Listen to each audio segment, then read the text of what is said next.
your hosts, Rain Carnegie and Britt Loveson. And we're rolling. Episode 5 of Part of the Game.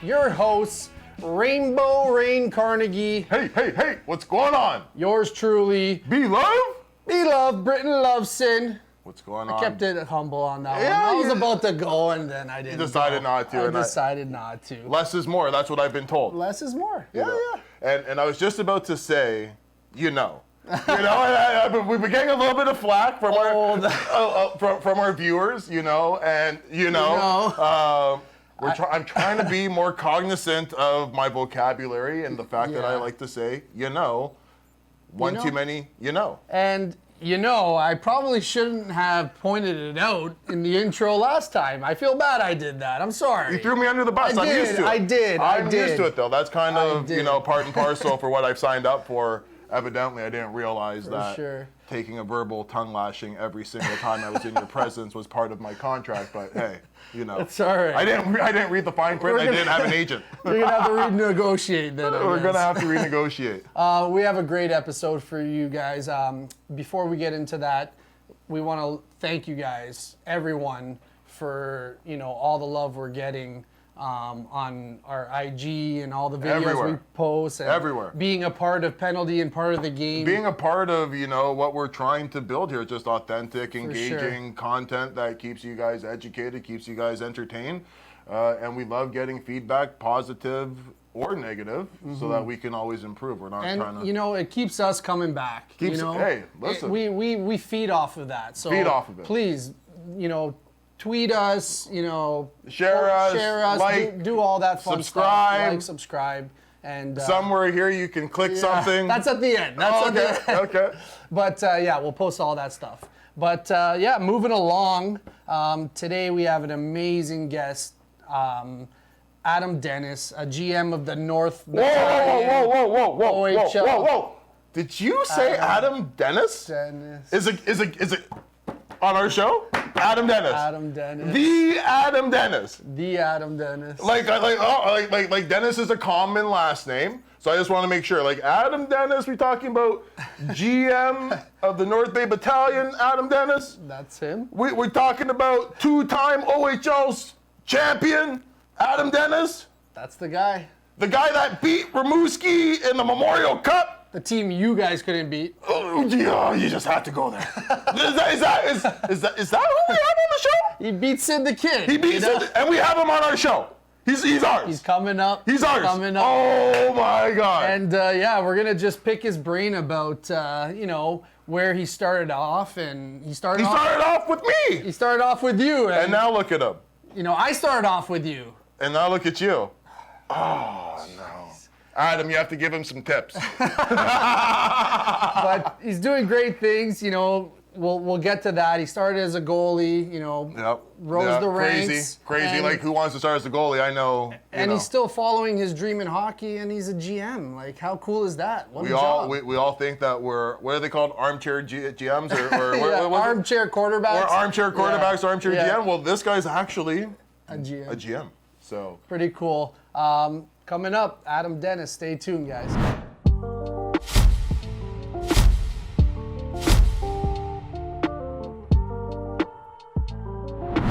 Love. Rainbow. I'm so excited about this next guest that we have here with us, who I've known, literally pretty much my whole life, longer than you. And, after almost 30 years of friendship with this next guest that we're about to bring on the show, I don't think he's ever once thrown me under the bus quite as often as you. So, I'm excited to talk to this next guest. Let's hope it's not a first today then. We'll see, right? Well, there's a first time for everything. So maybe I shouldn't be, putting the horse before the cart or the cart before the horse. Something like that, yeah. Something like that. But this guest, is a 3 or 4 time GTHL AAA champion, 2-time OHL champion, back-to-back years on 2 different teams. Oh, wow.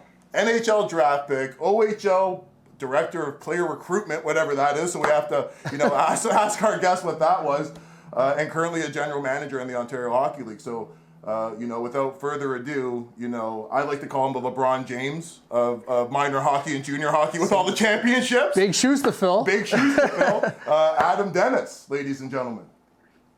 Wow, high praise, high praise. And challenge accepted for not throwing you under the bus. How long do we have here? Well, we got as long as you need, as long as you need. And you know, we're so excited to have you as our third guest, so like the hat trick. Yep, the that's hat right. trick. So you're the hat trick. You're the cream of the crop. And you know, we want to. You know, a lot of people are dying to know about what general managers are doing in the hockey world. But I want to take us a step back because I think that Adam's story, and correct me if I'm wrong, it's a pretty unique path. Like you had a lot of different challenges and a lot of teammates that you played with that made you the man that you are today. And I want to talk about what was life like for Adam Dennis coming up, and how'd you get into hockey? How'd you start? Yeah, I mean, it was certainly the scenic route. I think like most Canadians, though, it was kind of a rite of passage. You know, my when I was young, our basement, the hardwood floor became ruined just based on playing hockey in the basement, shooting pucks, and with my little brother and my dad. Then it all started with the Humber Valley Sharks. Got out trying to be a player. No different than most kids, I think, around that time, and really just fell in love with the game. And from there, watching all the Maple Leaf games at night, and really just buying into it. And I don't know, it was something that from a young age, I know we all hear it as pick a real profession. You can't be a hockey player for life, but it was something that I whether it was playing the sport, working in the sport, it was a goal of mine to try and make a living out of hockey. And it's certainly not easy, but it's been a lot of fun, and certainly a lot of great stories along the way. And you had mentioned, which I don't think is uncommon. Did you say you started out as a player when you first? So how did you make that transition? Because I always wanted to be a goalie, but like the cost of equipment, the cost of hockey is expensive. Big time. Let alone the cost of a goalie. With all the equipment, you're always growing and all that. So how did you convince your parents, who I know quite well, to make that change from player to goalie? It certainly wasn't easy. I mean, like most parents, my parents did not want me to be a goalie, that's for sure. I spent the first couple of years as a player playing house league, and I think really what happened was, you remember in house league, there was basically one set of pads for the whole age group, right? So you basically, whoever's the coach brings it in, who wants to be goalie next week. So I had my turn, and it just so happened that the select coaches were watching. So Rain, you would remember Bruce Perrick, Danny Perrick's dad, and another man by the name of Lee McIsaac were the coaches of the Humber Valley Selects, a year older. So I went out to try out for that team as a player. They said, you know what, you're close, but we did see you play goalie. So my dad worked it out that I could play half the games as a goalie, half the games as a player. And I really think it was one of the things that really helped me, because as a goalie, I think one of my strengths was my skating. And I think playing out as long as I did was really a big benefit. That's amazing. That's amazing. So then you make you did the half and half player, half goalie, playing a year up too? Yeah, playing a year up. Double A Humber Valley Sharks. Wow. So from almost not making that team as a player a year up to making it not only as a player but also as a goalie. That's pretty phenomenal. Steal the show as a goalie. Yeah. And now, in fairness, they only had one goalie at tryouts, so they were kind of fair enough. It was a nice way to make the team. And then I guess how I got moved from AA to AAA was from a gentleman by the name of Bob Law, who recruited me out of the Don Mills Flyers. God rest his soul, one of the great men in the game of hockey, in my opinion. I would imagine, Adam, that's kind of how you ended up, making the switch permanently to goalie. Is Bob Law recruited you out of the Humber Valley program? Yeah, I think it was my second year with the Humber Valley team that I made that full switch to goalie, and then that's when I met yourself, Rain. But yeah, it's funny you say Bob Law. We were so young at that. I thought it rhymed with Loblaws, so I thought it was Bob Law. I thought it was one word for the longest time. It took me about a year playing for him that I realized that it was two words.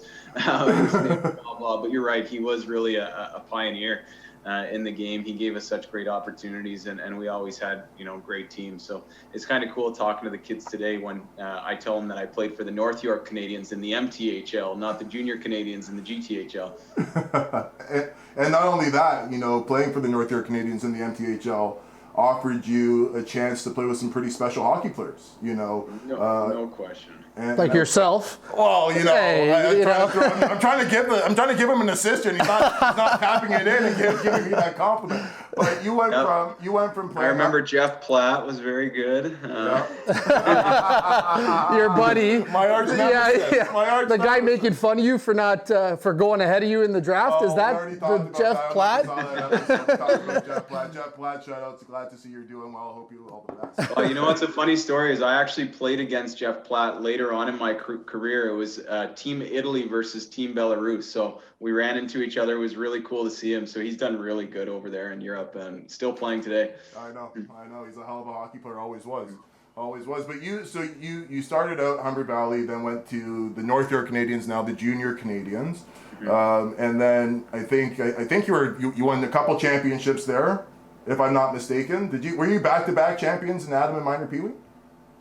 It's hard to remember. You know what? You take it for granted, to be honest with you, when you're on one of those teams in minor hockey. And I just kind of followed you around wherever you went, so it turned into quite a few championships. But no, certainly, I mean, it was kind of one of the things that you know, I think that was most influential in my career was, you know, we got the taste for winning at a young age, and it was, I'm pretty sure we went, you know, seasons without losing games, or if we did, there was maybe 2 or 3, and you know, it's one of the questions that we actually ask the kids today, you know, like, would you prefer to win or do you hate to lose? And for me, like, I hate losing at everything now to this day. You know, you play me in Uno and, you know, I need 5 minutes to cool off after a while. and you want to know what's funny? Like, that's a true story because he was the most hot-headed goalie from a young age. Like, I remember, you know, and he developed this later on in life, but he had, and sorry, Adam, for throwing you under the bus, but I could never score anywhere on Adam in practice, and it used to drive me crazy. But blocker, couple inches off the ice, he had a difficult time, and I used to always just shoot there intentionally, and then I would celebrate, and then shortly thereafter, I'd be swung at with a stick. You know? So I Adam, think you were the only one with a synergy back then, too. Oh, thanks to the Tapscott family, Don and Anna Tapscott. the advantage, eh? My godparents took care of me. So Adam, in a warm-up, if you're, you know, like Rain says, a bit of a hothead goalie who doesn't like to get scored on, how bad is it as a goalie to take like one puck off the head in warm-up or something? Have you ever chased down a guy or a teammate?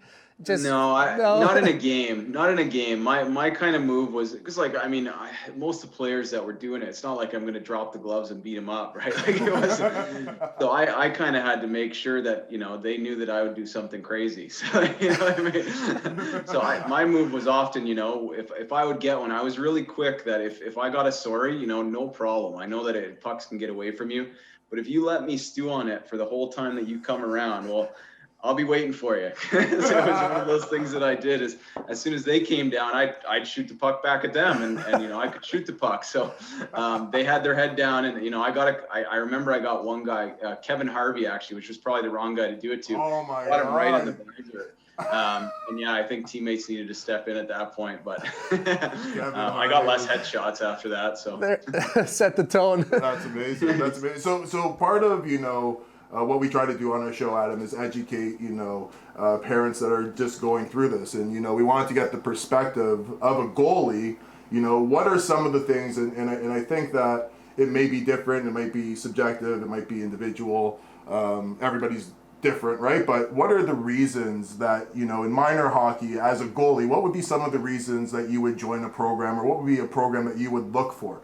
There's a lot of, you know, teams that are offering 50-50, 80-20, one goalie, this, that, and the other thing. For going through it in your experiences, what were some of the things that you were looking for, that your parents were looking for to help you develop your craft? Yeah, I mean, I've always thought that guaranteed ice is very dangerous. I mean, I think especially as young as these kids are, like, who's to say that 6 months into a season that the guy that was promised 20% doesn't deserve 50% or more? So, I mean, I think minor hockey personally should be for development. So really the things that, and my dad was always great at this because, I mean, back when we played, goalie coaching wasn't even nearly as close to where it was. You know, everybody gets coaching, the forwards, the D, but the goalies just kind of sat there. So that was really important to my family was, you know, everyone pays as much money as they do these days. So how much of that is going to get allocated to a goalie coach? Can I develop throughout the season? Because you know what, some of those teams that you play for, the Marlies, you know, the Canadians, you get maybe 10, 12 shots a game too. So the practice really does become the most important part for you. And I always wanted to play for a winning team. I know that philosophy is somewhat changed, that, you know, guys want to get shots and they almost seem to find the middle of the pack team. But I always wanted to win hockey games. That for me was the most fun. And so the goalie coaching really was an important aspect for me. Just having somebody, and it didn't have to be every day, but making sure that you did get some attention. That was crucial, because, you know, minor hockey's for development. And then going back to what you were saying, your parents were kind of iffy about you playing goalie. Was that more, like Rain said, equipment was very expensive, or more because of the pressures that like a goalie could take on, and, you know, developing those pressures at a young age could be, you know, damaging, but also could build you up, right? So it's a great point. And I mean, obviously there's a cost that go with it. I know that my parents, anytime that I wasn't behaving well or doing my homework, they definitely brought it up as how much that the position costs. But, you know, I'm pretty sure that I got my hand-me-down equipment from, you guys would remember Andy Kyoto. So he played 2 years up for the Marlies, played with my cousin. So I would always get his hand-me-down, and I was always so excited to get it. I got my first new set of equipment when I played for the Oakville Blades, but I would definitely say that, you know, the concerns probably initially came out for the cost, but as they started to realize the position, you realize that 50% of the position doesn't play on a given night. And, you know, my mom, Rain would know my mom, but she's a Southern Italian woman. She's emotional for sure. So she felt every game with me. So the best story I have about my mom is, you know, we did play in the Memorial Cup in London, and it was a pretty cool experience. It was wild. My mom listened to the whole game on the radio from the bathroom stall at the John Labatt Center at the time, now the Budweiser Garden. So I never really felt that anxiety. Off the ice I did, but when you're in the game, you know, it was a little bit easier, but you know, it certainly prepares you for later on in life. There's lots of anxieties that you can get on a regular basis, no question, in a pandemic. So I always say that goalies kind of come out with a master's in crisis management. and I'm happy that you brought up, you know, your mother and playing, you know, in the OHL on that Mem Cup team with the London Knights. So, you know, prior to that London Knights team, that was this pretty special team. You were on another special team. Like, you talked about winning all these championships in minor hockey, and there might have been 3, there might have been 4, but then you get drafted by, you know, a storied franchise, the Guelph Storm, who take a chance on this kid from the Marley system at that time. And can you tell us, like, what was that experience like, as, you know, you're going from, you know, the pinnacle of minor hockey, now you're going to the Guelph Storm as a rookie. Who knows what junior hockey's like? What was that like for you? I mean, like most kids, I had expectations on where I was going to go in the draft. So for me, the draft was pretty eye-opening for where the scouts thought I was at. So I thought I was at one spot, and the scouts definitely thought I was at a different level. But, you know, for me, and it's cool to talk about now, because we were the first year of the online draft. I don't know if you remember that. Yes, I do. And the internet wasn't as good as it was today. So there's no Zoom. So, like, I mean, I was on the internet from about 9 o'clock till about 5 o'clock. So it took me that long to get drafted. But we had the AOL CD, and it tied up your whole phone line. So, like, you couldn't get through for like the whole day. And I must have hit refresh about 1,200 times. And by the time I got drafted, I was long gone. I was done with watching the computer, and I actually got a call, and it honestly worked out great. You know, Alan Miller was the guy who drafted me. He's now with Hockey Canada, their general manager. You know, and I was the only goalie that they drafted. So they gave me every opportunity. They didn't make me feel like I was a late round pick. And it just so happened that I wasn't even the best late round pick. Ryan Callahan was the 15th round pick. Oh, wow. He turned into a pretty good player, and we ended up being roommates. And, you know, it was kind of funny the way it worked out. We made the team, but we were in the same billet house. They put us in the same billet. And right across the street from our billet was the junior B rink. So as the 14th and 15th round pick, you're not feeling great about that. We thought we were going to get sent down. But, you know, they gave us every opportunity. They were great for us, great development. They really cared about, you know, the things outside of hockey too, you know, the things in the community, making sure that we were committed to our schooling. And I really value that and try to incorporate them into some of the things that we do with our team today. That's amazing. Very cool. And so you're the 14th round pick, Callahan's 15th round pick, living across the street from the Junior B Arena. That could be pretty, that could be an eye opener, as well as cause for some anxious moments. For sure. But you take that 14th rounder and that 15th rounder, and they're a pretty important part to a championship team. And can you talk about, I've won minor hockey championships, I've won a pro hockey championship. I've never won a junior hockey championship, let alone an OHL championship. What was that like for you? It was crazy. It was, the one in Guelph was really enjoyable for us because we weren't the favorite going in. We had a great team. Dustin Brown actually should have been on our team, but he ended up making the NHL at 18 and then got hurt halfway through the season. But we had guys like Dan Paillet, Kevin Klein, Marty St. Pierre, Ryan Parent was a 16-year-old. Like I said, Ryan Callahan. We actually traded our first round pick that year, Ryan Garlock, for Cam Jansen. And we went head to head with the London Knights all year. So we played them 6 times in the regular season. We split the series 3-3. And then we played them in the conference finals, and it took us the game 7 to end up beating them. And just easily the most memorable series of my life. That rivalry will always be one that for me is really special.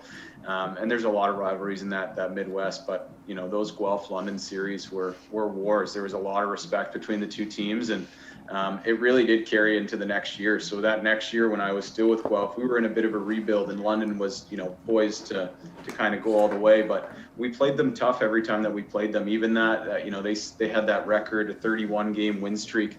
I believe we played them, and I could be mistaken, I think it was game 30. We actually tied them in a 0-0 tie before the shootout area, so it ended a tie, but their unbeaten streak was it continued because of that. And we held that chip on our shoulder even going into that year, up until I did end up getting traded to the London Knights. Dan Girardi went a week before, and then I went the day of the trade deadline. So really grateful to be a part of those teams. But yeah, Guelph will always be special just because of the way it happened. It was kind of my, I don't want to say coming out party, but it was kind of where I had my chance to first be a starter.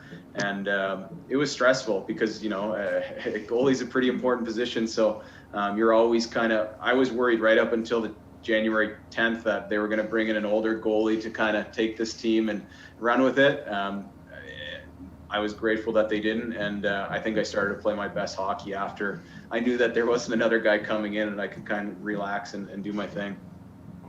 And then, so you talk about this rivalry between Guelph and the Knights, and there's a lot of rivalries to your point. But then you end up getting traded to the team that you beat the year before in Game 7 of the championship. Like, what's that like? Like going into that locker room. I can only imagine. Like you said that you hate to lose at everything you do. I would imagine a lot of athletes are like that. So there's probably a lot of London Knights that thought that they deserved a better fate that didn't. Or am I wrong? What was that like? Oh, sure, and like I may have chirped a little bit too. So like, as we played in junior hockey, so after beating them the year before, there was certainly some ammunition at the start of the season. So I remember the best one that I have is Drew Larman is a guy that got traded that year from Sarnia to London. So I remember like he was skating around the net and he was waiting at the net, and I froze the puck and I just said, "Boy, did you win the lottery, eh?"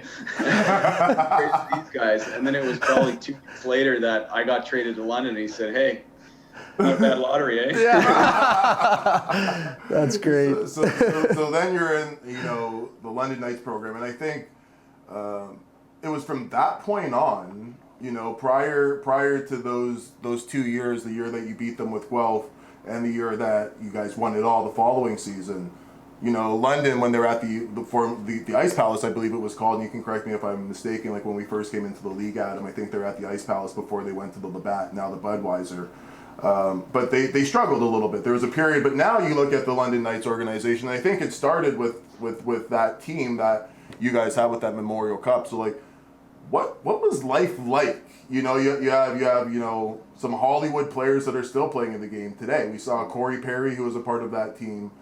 He just scored 2 goals against the Leafs last night, so he's still doing his. Last night, too. Right? He looked really good last night, and he was one of my nemesis. Right? Like he was a guy that's from Peterborough. Yeah. We had. He was easy. He was easy to hate when you played against him, but certainly a guy you love on your team. 100%. Just watch him play today, and like, I mean, he's a jerk out there. He's a jerk out there, but you know that's what you need to do to be successful at this level. And I watched him play yesterday, and I mean that the one image that was burned into my head was watching him at the end of every practice, at the end of every warm-ups. He takes like 50 to 100 pucks, and he stands right in front of the net, pulls them back, and just roofs it like right under the top. You know, and you see how he scores his goals today. He gets the body position. He's got great hands in tight, and I mean, he's made a career out of it. I think he's a first ballot Hall of Famer. And he's no spring chicken, so I guess, you know, maintaining that, you know, aggressiveness in front of the net to keep a job in the NHL, because he's what, your age, about 30, 35, 36? Yeah, he's your age, right? He's a big boy.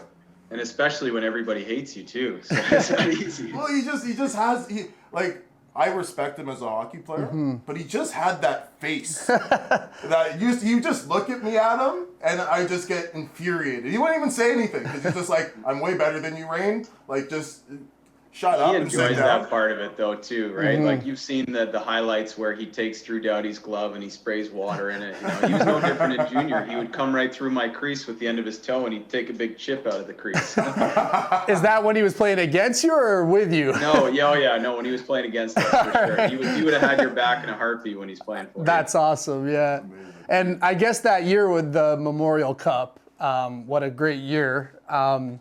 That was the year that actually Rain in the Halifax Moosehead lost to the team that you guys ended up beating in the Memo. Why do you have to bring it up like that? Why couldn't you say, you know, you got to the Mem Cup? Why do you have to say... Sorry, I thought it was a good segue there. I was actually hoping to see Rain instead of Sid. and like, I was hoping, because that was the first year that I actually left the OHL.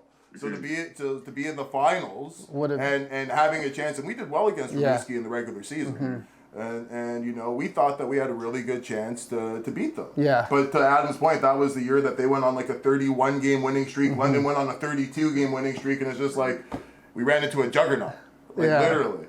And then, but I was so disappointed because I wanted to come back to the OHL as the champion that just left and be like, remember me, guys? But I didn't get that opportunity because... See, I guess I'm still the friend that throws him under the bus, and you know. but I was so happy that my boy, was able to, you know, dethrone the king. Like, Sidney Crosby's the king. What was that like?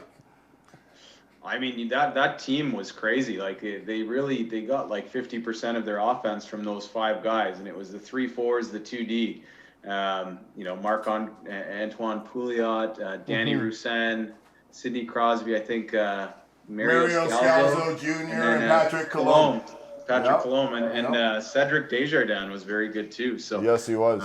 You know, we kind of took a team approach to that whole line, and I even remember myself, like, if Sid was in front of the net, I was going to stick him. That's for sure. I mean, what you do. He's a great player. So, I mean, I just remember him being very frustrated in that game, because whatever line was out there for us, we knew that, you know, if there's a chance, you give him a little bit of an extra shot.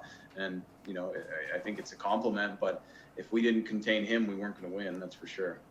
So, Rain, were you asking him what it's like to beat Sidney Crosby and Rimouski? Or because you two played against them, right? So you knew what it was like. I knew what it was like to play against them. I just did. What did it feel like once you beat them? Yeah. It was nice. I think he's got the last laugh, though. Yeah, he's doing extremely well. So now, minor hockey career, stellar. Junior hockey career, what more can you ask for? Get drafted. Buffalo. What was your pro experience like? Like, how did hockey go from, like, I would imagine you're on the high of winning a Mem Cup. Now you're embarking, like, you've done everything that you possibly could in junior with 2 different franchises, I might add. Now you're a draft pick, about to get paid real money, not $50 every 2 weeks or whatever we used to get paid back then. Even now you have bills. So tell us about that. Tell us about your transition from winning the Mem Cup, the pinnacle of that dynasty team, going into pro. So, I mean, getting drafted for me was really difficult. Like, it took me 3 years I got drafted when I was 19. Finally, after we won the Memorial Cup, I got drafted, and I wasn't expecting to get drafted. Talking to my agent, we were kind of hoping that we didn't get drafted because I had such a great year at 19 that we were hoping to kind of test free agency. So getting drafted was a huge thrill. I wasn't expecting it. I was actually at my uncle's wedding and got a call that, hey, you've been drafted by the Buffalo Sabres. I said, really? Like, I wasn't expecting it. I was on the draft list years prior, and I wasn't on the draft list this year. And, it just happened to work out. So pro for me, it was definitely eye-opening. There was a lot of things that, we've kind of put into our program today that, is a result of it. Like, I think I was spoiled in junior going to those two franchises, and winning was so easy for us that, it was tough to start facing adversity. Went in and, we split with Florida. So we had easily the youngest team in the American League. I think our oldest guy in my second year in Rochester was 23 years old. The first year, we had a bit of a veteran team. We actually ended up losing to Hamilton in the first round of the playoffs. Craig Anderson was our other goalie, so he was starting, and then Carey Price was actually the goalie for the Hamilton Bulldogs. So They ended up going on to win the Calder. So we did have a decent team that year. The year after that, though, both teams, they didn't want to, they wanted all their young prospects in the American League. So without a lot of veteran leadership in that league, we were almost an extended OHL team. So what happens there is, I didn't know how to grocery shop, ate Subway a lot, Pizza Hut. And that's something that, we tell our players often, and we try and help them out there, that some of our new programming is going to have, grocery shopping education, how to cook a couple simple meals. But to say my pro hockey experience was as smooth as junior would be an absolute lie. It was pretty rocky. I felt I had a good first year. I got called up for 4 games in my first season. Second year, we were dead last in the American League. And then the third year, we moved over to Portland. So the affiliation switched, and a lot more stability. I really enjoyed that first half of the season in Portland, but unfortunately, my year was cut short. I had to get hip surgery in December, and it was about a 6-month rehab. So my AHL career finished in Portland 2.5 years in. So not what I was expecting, but it's part of it, and injuries happen. Especially for a goalie, the hip is probably one of your most important bones for yourself. But you were saying about battling some adversity. I read that you battled a little bit of adversity when your mistaken identity on a player card. That what was that about? Because player cards are making a comeback right now. I think Tom Brady's rookie card just went for 2.5 million. And there's these NFTs now, these non-fungible tokens that are going off the chain right now. So there's a story, though, that I read. I'll let Adam tell it. But apparently, when you first got your rookie card, there was a bit of the wrong picture or mistaken identity. What? Yeah, I've got about 200 of these cards at my parents' house. So if we can raise the value here, it'd be great. Yeah, it's every player that signs an NHL contract, one of the first calls you get that's really cool is from Upper Deck. They say, hey, we've got a card for you. Can we meet you in the lobby, and we'd like you to sign a bunch, and we'll give you a certain amount of money for each one that you sign. So I'm like, well, yeah, obviously.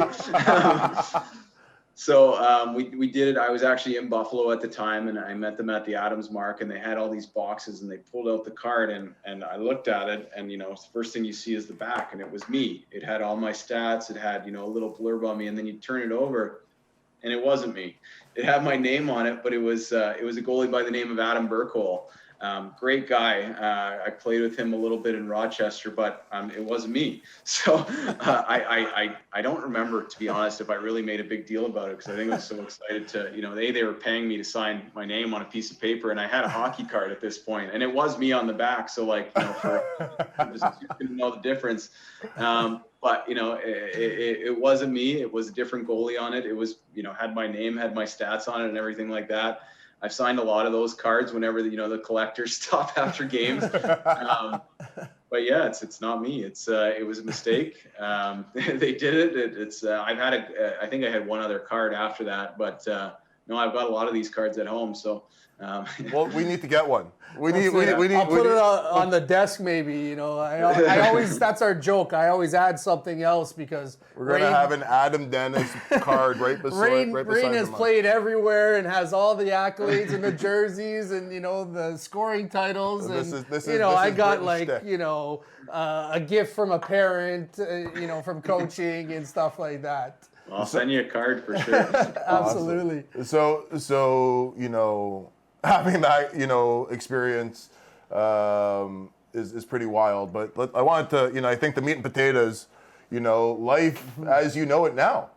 Now here you are as the general manager of a junior team, the North Bay Battalion of the Ontario Hockey League. One of the only junior leagues that hasn't been able to participate this year. What's that been like for you and your staff and your players? What have you guys been doing, to keep the kids engaged? I know that there's talks that there might be a city, or a hub city, there might be a season, there might not be. Obviously, the numbers are going in the wrong direction, not in the direction that anybody would like, unfortunately. But how have you guys been getting by? What's life like as Adam Dennis with no hockey? Yeah, I mean, like most people during the pandemic, it's not as good as the pre-pandemic life, that's for sure. Spend a lot of time on Zoom. We've for the last so this goes back all the way to our last draft. So we actually picked the first overall pick last year through Zoom. Did most of our lead-up meetings through Zoom. So it's been over 12 months of kind of getting acclimatized with Zoom. So for our players, it's really been trying to just keep them in the loop as much as we can. Just for the first 6 months of this lockdown, we got on Zoom calls quite a bit, and we covered off a lot of material. We have quite a bit of curriculum that we have waiting to roll out. If and when there is a season a little bit more hockey specific that we wanted to really give our guys, so we could knock off some of the things that we normally do in a normal year of training camp. Because you normally have quite a bit of classroom time going over all the X's and O's and those things. So we do have a curriculum that we'd like to roll out if we do get playing. But after that, we had Christmas roll around, and we had a couple guys that went to the American League, and we were in a lockdown. So we kind of asked our team, how do you guys want to do this? What's your plan with this? We don't want you guys to be sick and tired of us by the time that we see each other, and we know how this can be. So what we decided to do was kind of just do a weekly Monday motivation. So where our coaches will throw a couple clips up, I'll throw either, a nutritious meal, a home workout, maybe it's just a motivational video, some different things like that, just to try and keep tabs on the guys. I know that my coaches have been in touch with players, mostly our newer players. So, Matvey Petrov, all the way in Russia, has been in touch with our coach. The guys in the American League that have had games have been able to review them with our coaches. And for some of our newer players, we've been able to get them acclimatized. So we've done a couple different team building exercises, and we've left it up to our players that, hey, reach out to us. We'll do whatever we can for you, whether it's lending you some weights for your home gym, or whether it's, going over some video from our team last year. And that's really been it. It's been really cool. I know I walked into the office, when we were still able to get in there, and Coach Houlihan was on Zoom with Ty Nelson at 8:30 in the morning before Ty was going to class, because Ty wanted to get on and he wanted to see, a little bit of our systems. And it was something that our coaching staff was happy to do. But it's one of those things that I really think being a player right now is the hardest thing you can be, because you're so, players thrive structure. They need a place to be, when to get on the ice, how fast to go, when to shoot, all those things they're so used to being told. And right now there's not much that they're being told. So, we tried to put a couple competitive team building games in front of them. So they could at least compete a little bit, whether it's just push-up contests or who can, throw the best meal together, or different things like that, just to get those competitive juices going. But certainly there's been no playbook for this. It's just been seeing whatever we can do to help and not annoy them too much, because I know it's tough, certainly when you're hearing maybe we're going to play next week, or maybe we're going to hear something this week. And Social media is a crazy thing right now. So anytime that a rumor pops up, I get 30 text messages or calls from players and agents and parents wondering, is this true? Are we going to play? And, unfortunately, most of them have been rumors at this point. So Adam, I'm going to read you something, and then I'm going to follow up with a question. So here it goes. Dennis is a fast and agile goalie who plays a peculiar style in net. He prefers to stand up a bit more than the modern butterfly goaltenders. Has great reflexes and a strong mental game. So that was a scouting report on yourself. How much weight is behind, reports like this and, analysts of like scouting and not just your scouts in particular, but, articles that maybe, written on a player or stuff like that.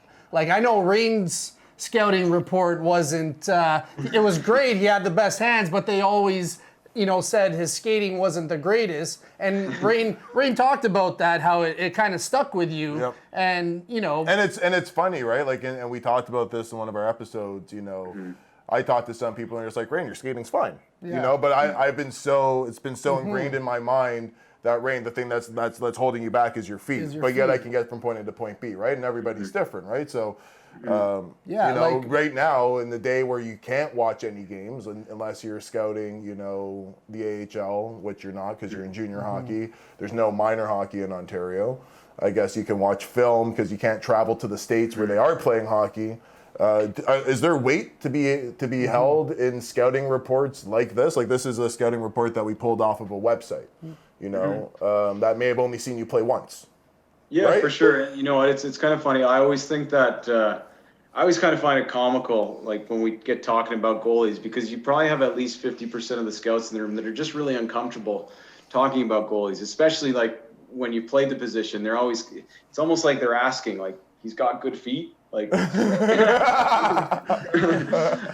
so I always think that the most important part is stopping the puck. Like that those numbers don't lie. He stops the puck, you stop the puck. I think our history's shown that it doesn't always mean that the best stylistic guy like Dominic Hasek, Marty Brodeur, Tim Thomas have been some of the best goalies in our game, and they didn't do it the pretty way. And I think it comes down to the same thing as players. I think sometimes you can get caught by style points. And I'll never forget, and this is when they still had the OHL All-Star game, and they did a fastest skaters comp, and Patrick O'Sullivan was one of those guys that didn't have the prettiest skating style, but I believe he won the fastest skater competition, and it was something that was like, whoa, really? And it kind of makes sense because he has all these opportunities offensively, but he gets criticized for his skating. But to Rain's point, if you can get there point A to point B, what does it matter what it looks like? So I think those are the things that you really need to see by going. That's one of the things that it's tough to do on video. I think, telling speed, you need a puck race to do that and see where their starting point is. And sometimes they come in late on a video. But you know what? Scouting's also trendy. I'll relay it specifically to goalies. I remember our equipment manager, Rusty Hammond, who's a legend in his own right, in Guelph. He would always joke with me. He's like, I told the radio guy it's Denis and not Dennis, so you'll get drafted high. That's good. And then I remember it used to be the Finnish goalies for a little bit, and now in goaltending it seems to be trending towards size, and as far as players go, it's all about speed now. If you can't skate, then it seems like they'll write you off before you even have a chance.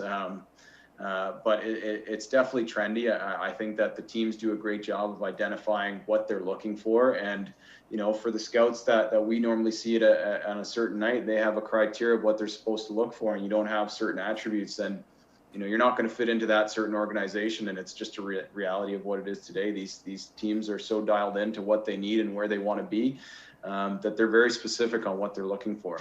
So if there's any young players out there, I would say that speed is something, work on your skating.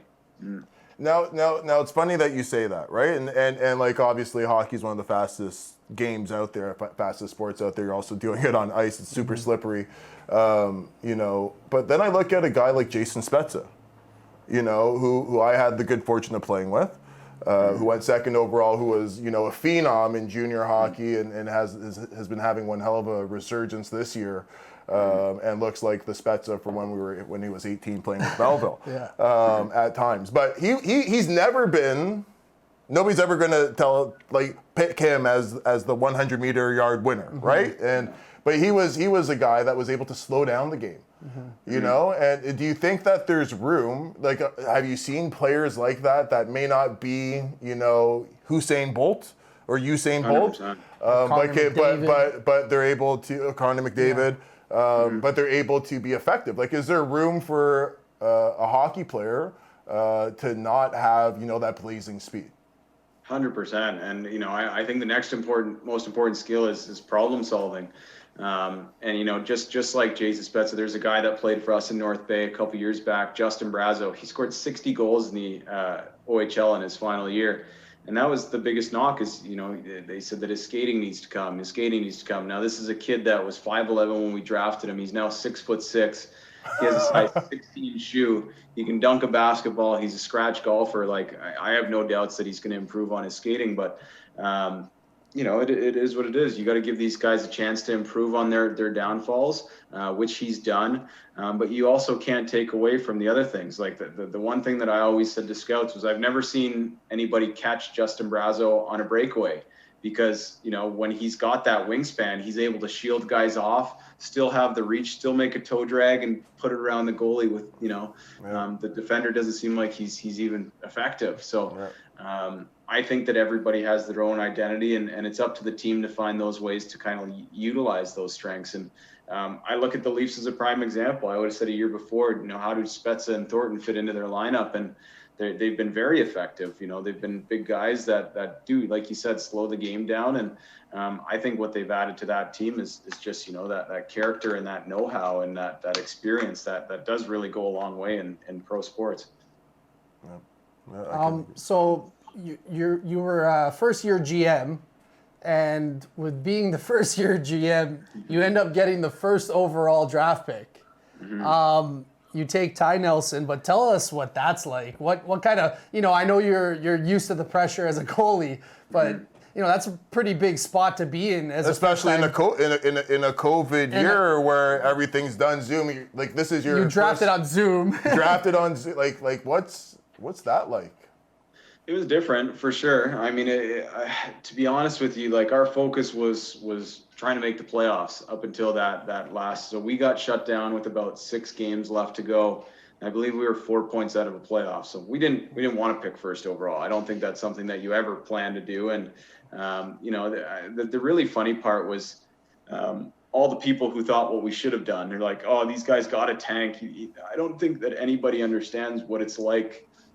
You know, how do you go in and tell your coaching staff to try and lose a game? How do you tell your players to do that? It was never something that even kind of entered our minds. So our focus was on trying to make the playoffs. You know, as a scouting staff, we made sure that we had all of our ducks in a row, that we were covered off if we had the first pick or the 5th pick, and then, you know, kind of fate took its turn and shut us down. So we've been staring at a last place finish for well over a year right now, which isn't the best thing to do when you turn on to the OHL site. But I think that we did a good job in the draft. You know, I thought we were able to add some high caliber players, but I think most importantly was we added some high end character.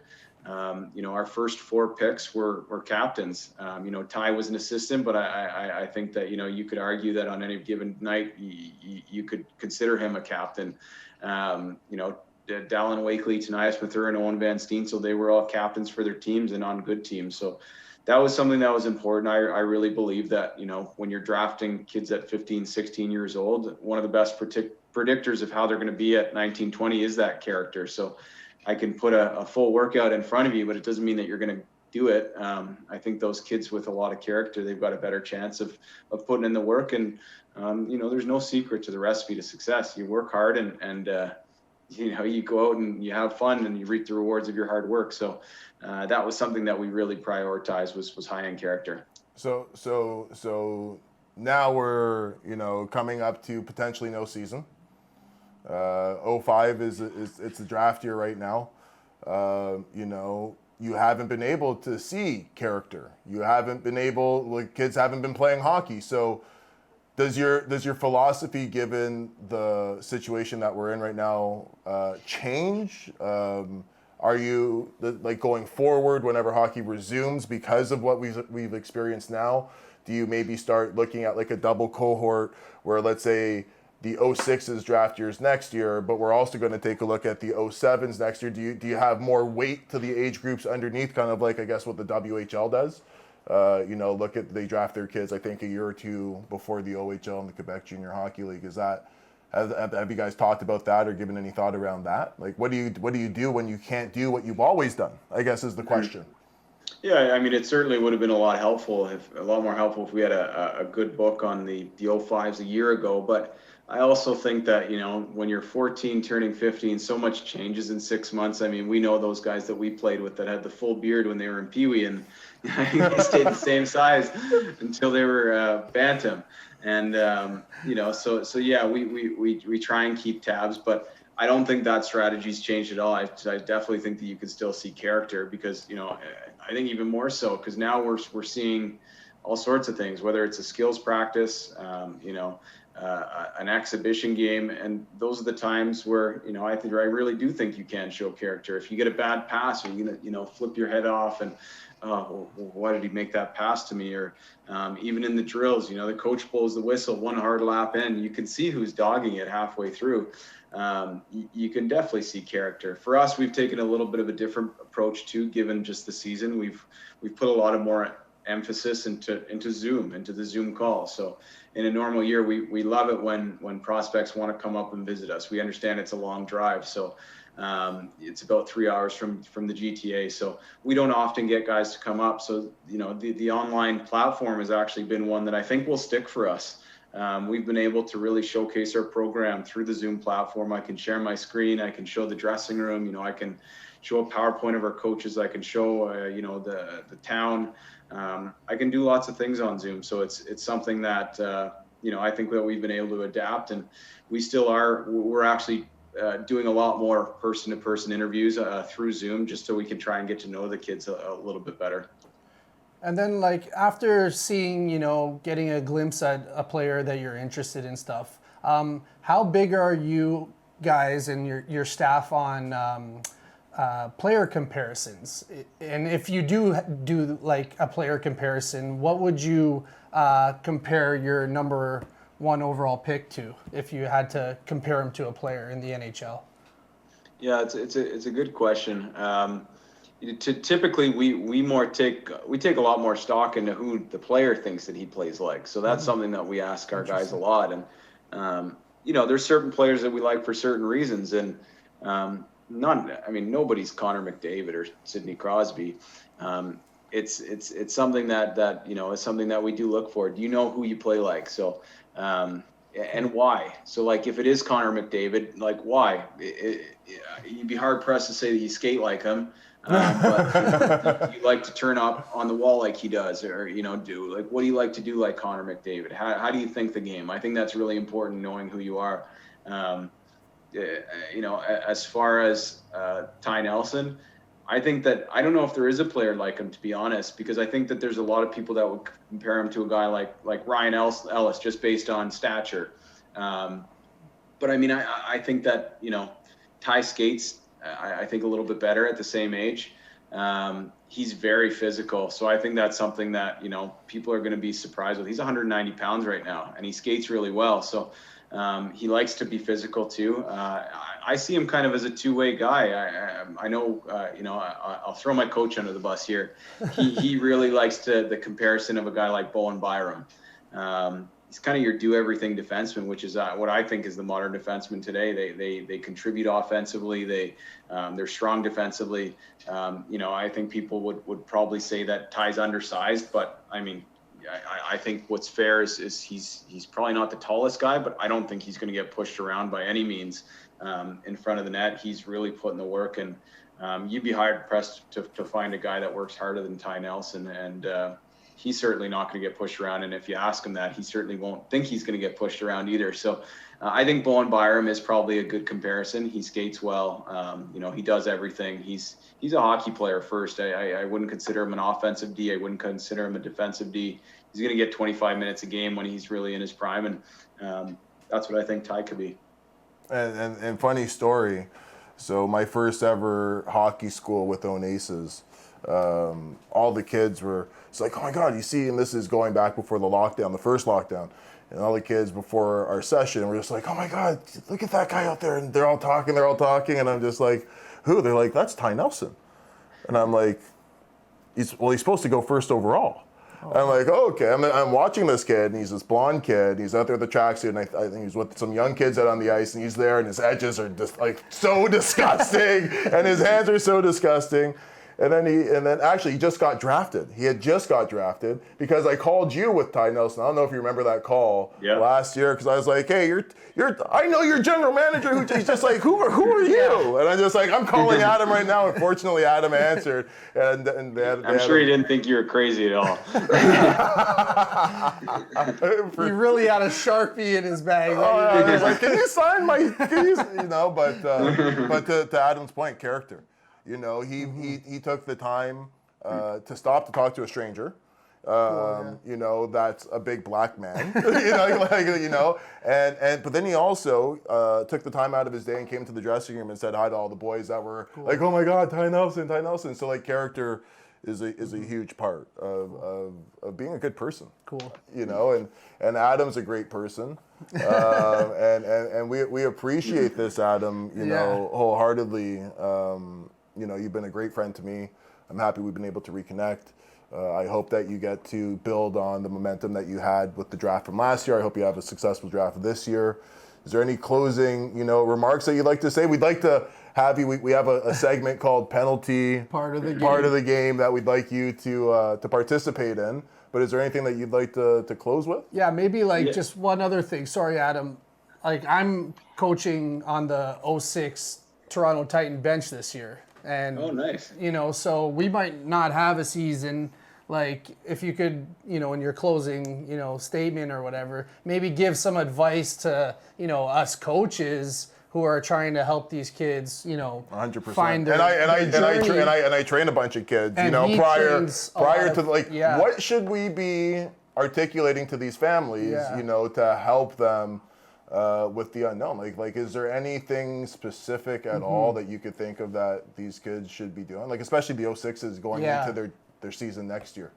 Yeah, I mean, if there's anything that I think you can take from my kind of rocky road is don't put too much emphasis on the dates that are coming up. So don't put too much emphasis on the OHL draft. Don't even put too much emphasis on the NHL draft. You got to continue to develop until you're 25, 26. So where these guys are at, you got another decade of development. If you keep your nose down and you focus on the things that you can control, those are the things that are going to make you successful. There's so many stories of guys that, don't go through the front door, take the scenic route, but you give yourself more and more opportunities by focusing on your craft. Be selfish about your game. I think that's really important. Be selfish about your development. If you've got teammates that aren't taking the drill seriously or aren't don't want to go to the gym when you don't worry about them. Be selfish about your own game, develop your tools, work on your skating. Now is a perfect time to do kind of those individual skills things that you couldn't do. The weather's getting better, so go out, grab a plexiglass and shoot pucks. Whatever it may be, go for a jog. Just improve your game. You're always competing with the guys that you're playing against. And I mean, it's something, do take it personally if somebody doesn't think that you can do it. But do something about it, I think that's what's really important at this age is take action and change the things that you do. I mean, on another second note is I really appreciate what you guys are doing. Rain, it's been great to reconnect with you for sure.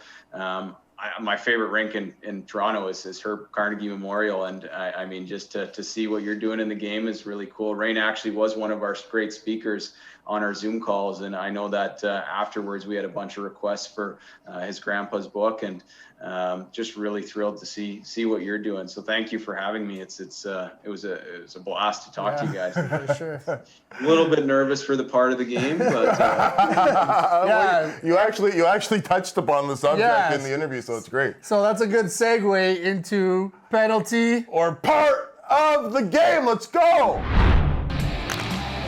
Penalty or part of the game.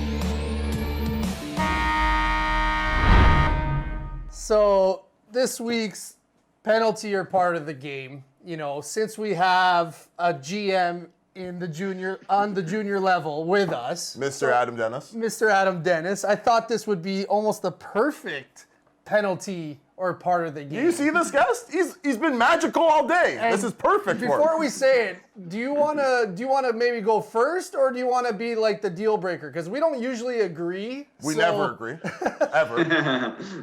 We'll see yeah, how I'll be the deal breaker. I'll Okay, sounds good. So this week's penalty or part of the game is tanking.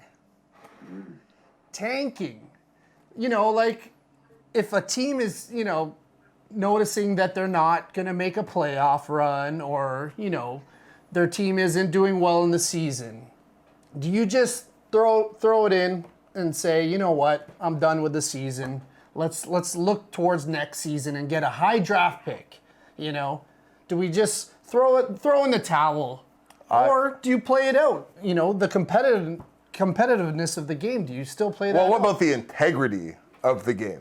Right? So for me, we know where he's leading towards. Well, you think you do, right? But for me, like the integrity of the game, and it's almost like that Peel situation, right? The makeup calls, right? Yeah. It's almost like, is it a part of the game? Is it a penalty? We can all agree that it's a penalty, but I think that it's a part of the game, unfortunately.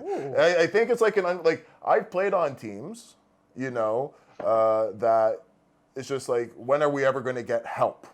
Mm-hmm. You take the beating, you try to put your best foot forward, but you just don't have the guys. You just don't have the guys. But you hear this prospect like a Ty Nelson possibly, and you're just like, ooh, now these gloom days possibly don't look so gloomy. Now maybe we can see the pot of gold at the end of the rainbow. For sure. So maybe, I'm eating a little bit more pasta than I'm normal, so I'm a little bit more sluggish out there. Maybe I'm not doing it intentionally, but I'm not giving myself the best opportunity to perform at my maximum capacity, which in turn is not going to allow the team. You're only as strong as your weakest link. Now, that's not, a formula for success, I don't think, but I can understand why some programs that go through dark days and they have a prospect like a LeBron James or a Connor McDavid or a Ty Nelson or whoever the case may be, and they're just like, I know we lost 7-1, but we're closer to that ping pong ball, So I think that it's a penalty for sure, like you always want as an athlete. I hate to lose, and Adam touched upon that. Yeah. But I think it's like a part of the game, a little part of the game. All right, fair enough. So you're kind of on the fence, but you're leaning towards part of the game. I'm leaning towards part of the game, but I don't want to be leaning towards part of the game. But I think it happens. Yeah. I think that's just human nature. You keep taking a pounding, then all of a sudden somebody's like, I got the winning lottery ticket over here. Keep on taking a couple more pounds. Let's keep losing, and you're gonna get this lottery ticket. So I'm glad you're kind of part of the game, because obviously for me it's a major penalty. Mr. By the buck. So I'm actually in a lot of fantasy leagues with my close buddies. I didn't get the invitation. Yeah, because you He said close buddies. Exactly. I said close. My money's not good. There's the first under the bus throw by Adam Dennis to Wayne Carney. Oh, you broke your 30-year record. So my close buddies, and we've actually kicked people out for tanking. Ooh. Because it just it offsets the whole competitiveness of the league. Right. And we hate it. So, you know, we started thinking of ways we could So try. Sour, sounds like you never win these fantasy pools, by the way. It sounds like you're one of those guys always waiting for something. I've had first overall pick a few times.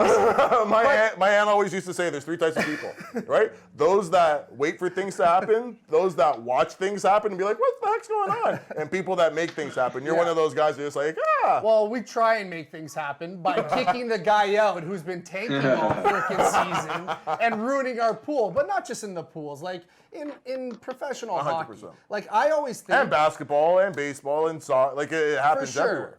But I always look at it like it's more, you know, I don't want to throw any GMs or organizations under the bus, but I don't think the tanking comes from the players. I think it always comes from the higher brass. Do you think then, and Adam, you're going to chime in here shortly, do you think that the managers, like I know my boy Adam Dennis, winner through and through, like, but do you think that it's the general manager, or do you think it's a level above where the ownership that sees the bottom line? I want to use the famous Mario Lemieux situation as an example. Okay. I think it was 83, 84. Okay. Mario Lemieux scored like 200 points in the queue. Yep. And, you know, everybody 200 plus points probably. It was something ridiculous. And I think New Jersey and Pittsburgh were going L for L, loss for loss. At a point, Pittsburgh so blatantly tanked that they sent their like starting goaltender, I think it was like Romano or whoever it was at the time, down to the AHL, pulled up like a 4th, 5th stringer, played him for a game. Like it was so blatantly bad, which is why I'm pretty sure the NHL lottery exists now and stuff. So it's just but 3 championships came out of that tanking though, right? Well, you know, and like I said, but was the same GM there for those championships? Exactly. He still won't admit it to this day, apparently. But, you know, back to what I was saying, how the players don't really tank. I mean, Lemieux was pretty pissed off about it. I mean, at the draft that year, he was almost contemplating, like, saying, screw this. The way that Pittsburgh just handled this, I don't even want to go to that team. So, I think it comes from, you know, the higher echelon and those guys, you know, the suits kind of are dictating what they want for next year. But, visionaries. You know, before I let Adam be the deal breaker here, there was this guy, Adam Gold. He was like some PhD statistic guy. Okay. And he had a pretty cool idea for stopping it. Obviously, there's pros and cons to every, you know, idea put forth. But apparently some GMs were looking into it. And he suggested that once there was going to be a point system so that once you were eliminated from the playoffs, statistically eliminated, that every win or tie or point that you put up went towards getting a higher percentage of being getting the draft pick. So it's kind of a reverse I like that. draft order thing. So, you know, they say that could cause tanking early on in the season. So there's always pros and cons to everything. But I thought that was pretty cool. But so I guess, well, Adam, let's just ask him flat out. I'm just gonna since he threw me under the bus, you had the first overall pick. You had to get there some way. Did you tank to get there? To get Ty Nelson? No, we did not tank. In fact, we were 6-3-1 in our last 10 games. So we were getting criticized for doing the opposite. Funny enough, but no, I mean, Britton, it's funny you mentioned your fantasy. We've created a similar rule, but if you finish last place, you actually have to write an essay to the rest of the league why you get to stay in the pool. So I love it. Experiment, but. I think it's a penalty. It's no doubt about it. For me, it's a penalty. I think the first and foremost, you finish last place as a GM, you know, you got to probably worry about if you're going to keep your job. So you may be drafting the first overall pick for the next guy. Second of all, I don't think that you can teach your team how to lose. I think that it's very dangerous. And then, you know, let's say you do get that one guy that you've been trying to do. Well, now you've got one player that's, you know, the best player at his age group, and you've got 22 players that you've just basically trained to lose.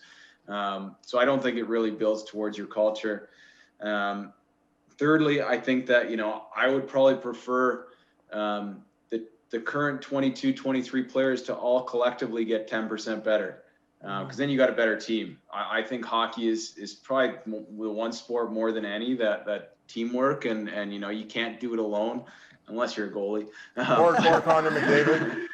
Yeah, or Connor McDavid. But in fairness, the Erie Otters won when Connor McDavid left the year after. So it's an interesting point. But I think the last point for me is that you go in to talk to some of these kids, you got to explain to them why you finished last. So no different than the Mario Lemieux point. But these kids, they're students of the game, so they follow your team.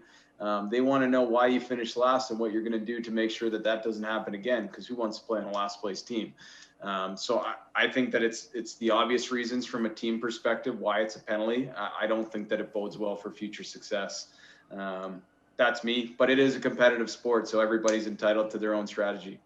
For sure. I'm doing pretty good with guests being a part of this part of the game penalty. I mean, I think that's twice now that they kind of agreed with me over you. But we won't, beat a dead horse about it. But there was another penalty part of the game that you actually touched on that we did earlier in an episode about, these guys could all be captains and assistants on our team, which I thought was pretty cool because we just finished doing penalty part of the game about letters on jerseys and age appropriation.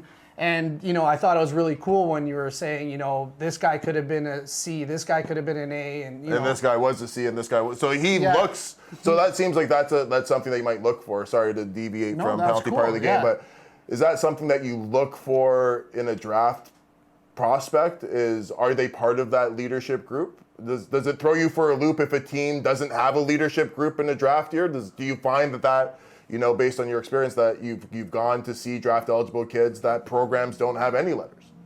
I always thought that you had to have letters. Like, I just think that's just such a ridiculous cop out not to have letters. But everybody's different. Yeah, I think like anything, you got to do your homework on why the letters were handed out. Was it a team vote? Did the coaches choose? Why did you decide that? Sometimes you just get a letter because you're the best player on the team, and it would look silly if you didn't have a letter at that point. So you really got to get down to the nitty gritty of it and why the letters were handed out. The other thing I really love is when a player, this is something that's very rare, and I can't even say that I did it, was there's something to be said about loyalty, and especially in the GTHL. So when a kid plays for the same team for 5 years, like that's something that says that, wasn't looking for more ice time, was just happy to be a part of a good program, has shown the loyalty. That's something that's always been important to me as well. I don't know. No, it's funny you say that. You played for 3 different teams in your minor hockey career. Oh yeah, exactly. I'm guilty of doing the opposite. So maybe that's why I won the 14th round. You to me, honestly, he was if not the best 85 born goalie, he was a top 2 born goalie. So I'm so happy for your success. You have a beautiful family. Seems like you have the right parts of a good young team, an up and coming team. And I look forward to following on your career, and cheering for you, and giving you those calls and text messages like the players and the parents and the agents. Hey, Adam, what's going on? Rain, I can't tell you anything, man. I don't know anything. So Adam, we're working on it. Yeah. I just I love everything about you, your family. And I wish you nothing but the best, and thank you for giving us this opportunity to get to know your journey to the man that you are now, and what you're trying to accomplish with your new lease on life, let's say. New baby too. Oh wow. Congratulations. New baby here, new baby there. Yeah. There you go. That's a lot of fun, eh? Harder than being a GM, I imagine, because I'm doing that at home with her too. Yeah, the home office is a challenge for. I think Ellie, we may have heard her a few times tonight, but it's I mean, my wife's been an absolute rock star, because we've been doing all these Zoom interviews, so she's been the one that's been taking them outside or taking them to the basement or God bless hockey mom. And she can hear me too. So you're a smart man. Nice plug for her. Did she also decorate your lovely office? I see you got a nice picture in the background there. Any story behind that? Or it's funny. It's one of those things that when you do all these Zoom calls, you start to realize that some people have great backgrounds. So I figured that we had to do this. It's actually a portrait that it was my uncle and my cousins out front of their front. So it's an outdoor rink, and I've never felt more Canadian this winter. Actually, I actually did the backyard rink for my kids. So nice. got my two oldest out skating, and it was kind of a funny story. My daughter went to school and she was telling everybody how she skated. So I've been trying to get her to be a hockey player. She comes back from school and now she wants to be a figure skater. So, okay.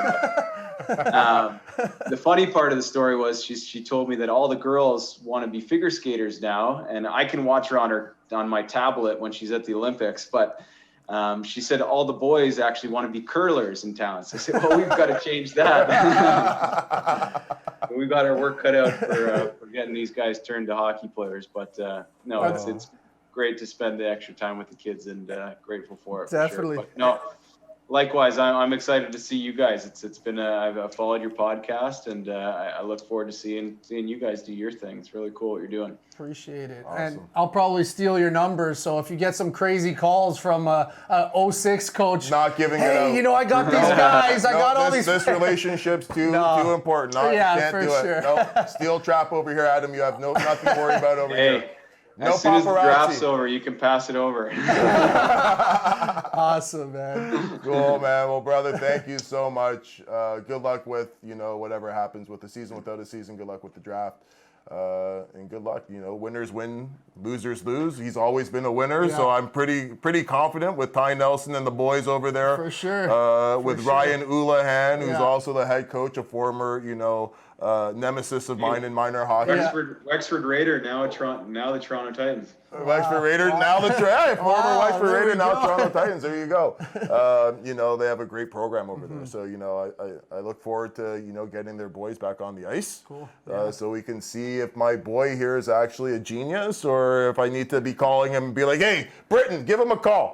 Give him a call. Now I'm going to give you his phone number. Now I'm going to give you his phone number. That's right. I guess if there will be, we'll have to see if there will be a part 2 of the podcast then. Yeah. Well, definitely, if you would love to have you back. Anytime, man. Anytime at all, brother. Anytime. It's been a lot of fun, guys. I really appreciate it. Thanks, Thank you, man. Have yourself a wonderful night. Give our love to your wife and your children, and get to bed. It's getting late now. Yes, it is. All right, brother. All right. Okay, Cheers, man. Take care. Thank Take care. you. Bye. What a guy. Beauty. Yeah. Just a beauty. Yeah. That was, I felt like I was almost in a meeting, or like a school, like a professor was giving me, sometimes when he would talk, it's infectious. The way he's just a pro. Yeah, he's a hockey mind. Great He's just a pro, and above everything else, he's just a great person. And he's one of we talk about all the time. Doing it for the right reasons. Yeah. And a lot of people's motives are sometimes different, and he's not one of those people. His motives are pure, they're genuine, and it's infectious. And I think that's why he's had the success that he's had, and that's why he's going to continue to have the success that he has, because winners win and losers lose, and all he's done is win. So I look forward to getting him the opportunity. Yeah. And should I be taking this off too? Yeah, there we sure.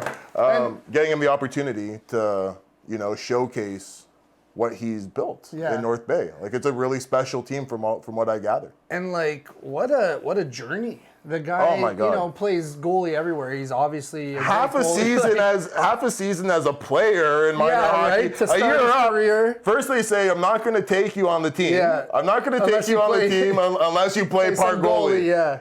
Right? So he wasn't good enough but he was that good as a goalie. And I'm telling you, my fondest memories, in my minor hockie career are around this man, because he stole. And I can see why. He stole so many games for us. Like, we didn't have the most talented teams, but we always had great goaltending. For sure.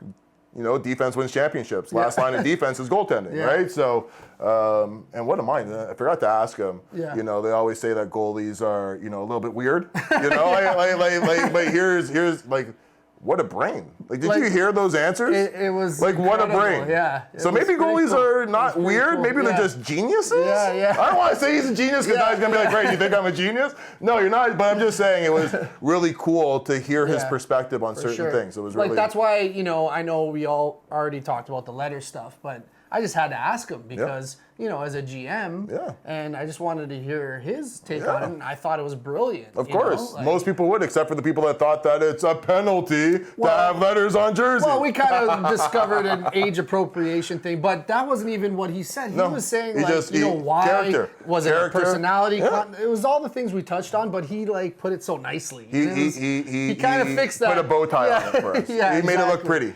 So that was awesome, man. Thanks, Adam, for coming on our show. And like we said, we'd love to have you back. Yeah, anytime. Once your season's going, too. Yeah, we're going to have to have him back once hockey resumes. I think that we have to. You'll give me his number after the draft, like you said. No, that was great, My phone's not... It's not working. It has one of those. Oh, the plan. Yeah, the plan. I didn't pay my bill. I don't know. It's not working. Pretty awesome show, though, and that was great, man. And we got lots more coming up. Lots more. And I hope that Don't sleep. Yeah, don't sleep on us. Informative for our audience because it was informative for me as a coach. How could it not be? Like I hope that we get the eyeballs on this that could utilize this information because.